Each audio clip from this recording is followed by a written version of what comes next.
कर रही है नई प्लास्टिक की नोट जारी। क्या बात है भाई, अब भारत में चलेगी प्लास्टिक की नोट, जो कि America, England, Italy, France in देशों में चल रही थी।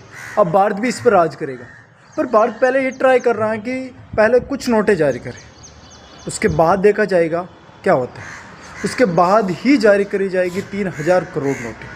बाकी पहले नहीं, पहले ये देखा जाएगा कितना नुकसान होता है, कितना फ़ायदा होता है, चल पाती है या नहीं चल पाती। अब ये तो हम कैसे कह सकते हैं भाई बिना चालू के, आज हमारे पास नोट भी नहीं तो हम कैसे अंदाज़ा लगा सकते हैं कि ये नोट चलेगी। हाँ भाई, ये तो मतलब कंप्लीट हो गया कि फटेगी नहीं तो चलेगी, क्योंकि आज ज़्यादा नुकसान 3,000 4,000 अरबों का हो रहा है। वो नुकसान हो रहा है फटी नोटों से। नोट होती है वो कागज़ की होती है, वो जैसे कुछ गीली होती है वैसे फट जाती है। तो भाई अब सरकार सोच रही है कि प्लास्टिक की नोट ही जारी कर दे, उसके बाद कोई टेंशन भी नहीं रहेगी, फटेगी नहीं, नुकसान नहीं होगा, देश के रुपए को नुकसान नहीं होगा, तो देश की आर्थिक स्थिति मजबूत होगी, सरकार को नई नई नोट जारी नहीं करनी पड़ेगी। लेकिन भाई हम तो भारत से है भाई, शादी में ही उड़ा देते हैं इतनी फटी फटी नोट, फिर उनको क्या करोगे।